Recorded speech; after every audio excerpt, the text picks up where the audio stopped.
In this video, we'll show you how to design a sliding mode controller in Simulink for a robotic manipulator.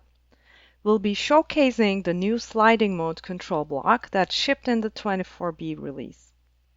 Sliding mode control is a robust control technique that ensures precise tracking of desired trajectories, even in the presence of model uncertainties and disturbances.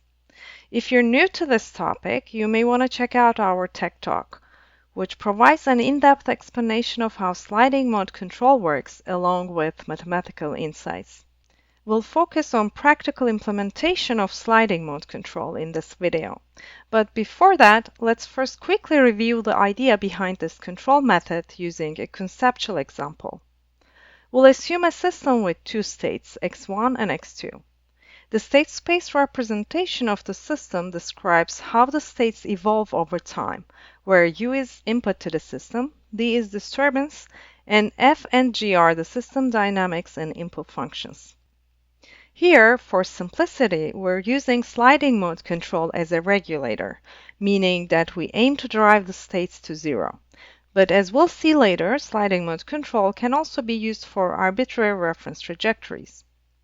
The key feature of sliding mode control is its robustness, even when the system dynamics are not fully known or when external disturbances are present. To discuss how robustness is achieved in sliding mode control, we will use this phase-plane diagram where one state is plotted against the other, along with the time responses for the states and the control input. When the goal is to drive both states from their initial positions to zero, sliding mode control accomplishes this by first designing a sliding surface and then generating a control action that drives the states towards the surface that is insensitive to disturbances and model uncertainties. Once states reach the surface, they remain on it and slide along it until they reach the desired position. So this process involves a reaching phase and a sliding phase, which are implemented by the control law shown here. We'll explore this further later in the video. Another notable feature of sliding mode control is its fast execution, as it doesn't require computationally intensive calculations. One drawback of sliding mode control is the chattering in the control input, caused by the discontinuous control action used to keep the system on the sliding surface. While this provides robustness, chattering is undesirable as it can cause actuator damage and unwanted system dynamics. Sliding mode control mitigates chattering by designing a boundary layer around the sliding surface. Within this boundary, a continuous control action can be used, which prevents the system from bouncing back and forth around the surface. After this quick overview, let's see sliding mode control in action. In this example, we will design a controller for a two-armed robotic manipulator to make its joints follow some predefined reference trajectories. Here's a Simulink model we will use to design such control system. It currently includes these subsystems but lacks the controller, for which we will use the sliding mode control block. But before that, let's see what these subsystems implement. The robot dynamics subsystem implements the state space representation of the two-armed robotic manipulator, which has four states, joint angles and velocities, controlled by the torques applied at the joints. Here, f of x and g of x are system dynamics and input functions, which depend on system parameters like masses, link lengths, and moments of inertia. These physical parameters of the system are specified in the block dialog of the subsystem. In practice, we never have perfect knowledge of the nominal plan parameters, leading to model uncertainties. But sliding mode control can handle such uncertainties. Here, we use the subsystem to evaluate f of x and g of x functions required by the sliding mode controller at runtime. As we'll demonstrate later, we can test the robustness of our controller by specifying system parameters different from those used in the robot dynamics subsystem.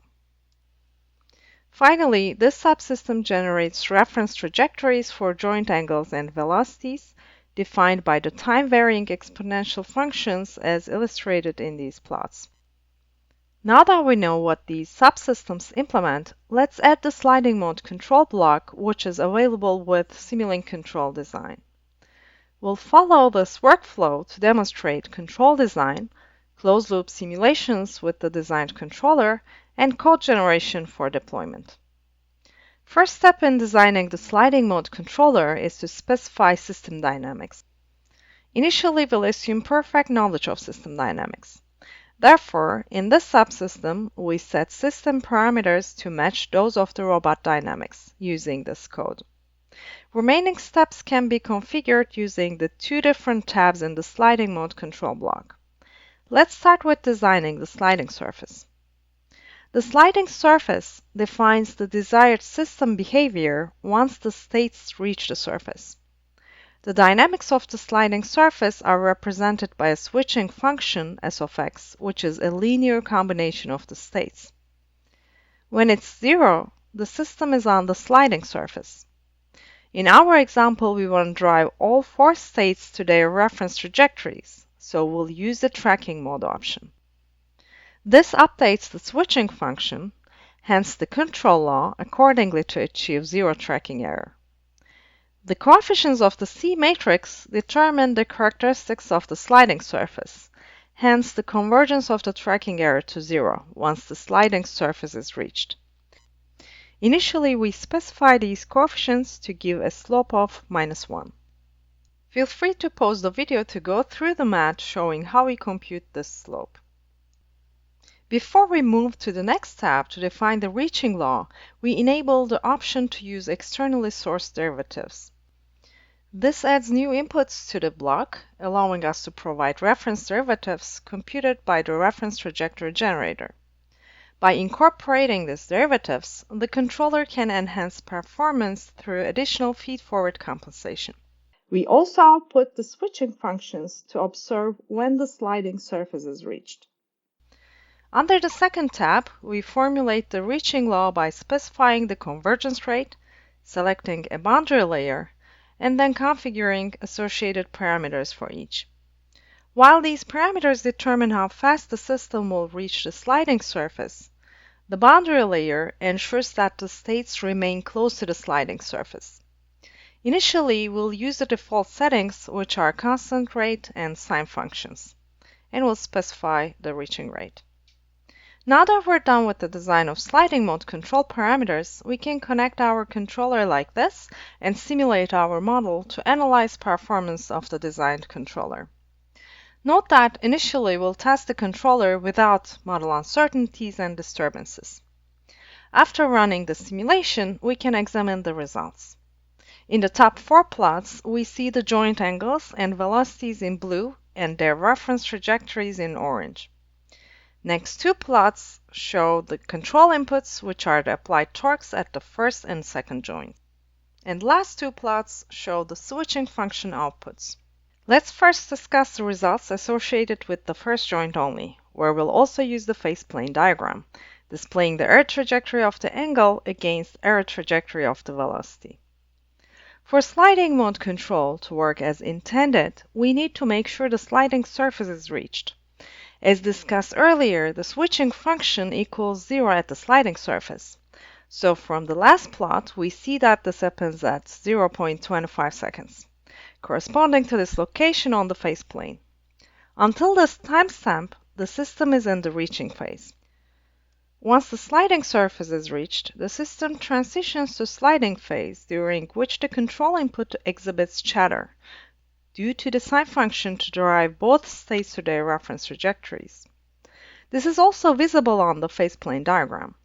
When we zoom in, we see how the controller forces the system to move along the surface by bouncing it back and forth until the error trajectories reach 0. If we now look at the plots associated with the second joint, we see that the sliding surface is reached at around 1.6 seconds. From this point on, it takes approximately 5 seconds to reach the reference trajectories. Here's the phase plane showing the error trajectories for the second joint. Next, let's explore if we can achieve faster responses by redesigning the sliding surface to have a steeper slope.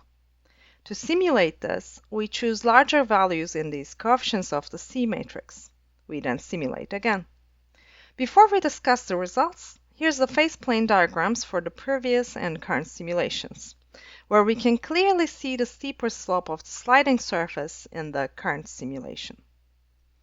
Let's see what impact this has on the system responses. To be able to compare results from both runs, we'll show the previous simulation results in yellow on the first 4 plots. For the first joint, we observe slightly faster tracking in the angle and velocity responses. From looking at the response plots for the second joint, you may think that the steeper slope didn't result in faster tracking, since it still takes around 6.5 seconds to drive the states to the reference trajectories. But recall from earlier that the sliding surface has an effect on the desired behavior of the system after it reaches the sliding surface. So with that in mind, this is a timestamp that the system reaches the sliding surface, and we see that it only takes approximately 1.5 seconds for the joint velocity to converge to the reference, as opposed to 4.5 seconds in the previous simulation. However, the overall response is still slow, since now the reaching phase takes much longer than before. And we still have significant chattering in the control inputs. To fix these, we'll go back to the controller block and under the Reaching Low tab, change the convergence rate from constant to exponential. This adds an additional control term, which has the effect of increasing control effort to provide a more aggressive convergence when the state deviation is significant. And to address chatter, we'll use the saturation function for the boundary layer, and then set the parameters. Note that we're using the default value for parameter phi, which defines the boundary layer thickness. We simulate and then compare results to the previous run as before. From the first 4 plots, we observe that the reference tracking has significantly improved for both joint angles and velocities. The exponential rate enabled much faster convergence to the sliding surface, hence the improved responses. We also see that we were able to mitigate chatter in the control inputs by using the saturation function. Now that we have relatively good tracking and addressed chatter, let's introduce some model uncertainty using this code, which sets the values of system parameters of the subsystem different from those specified in the robotic manipulator. To test the robustness of the controller against this uncertainty, we'll simulate and look at the results. We see that the controller still achieves good reference tracking, even in the presence of model uncertainties. You can further tune the controller parameters to improve performance.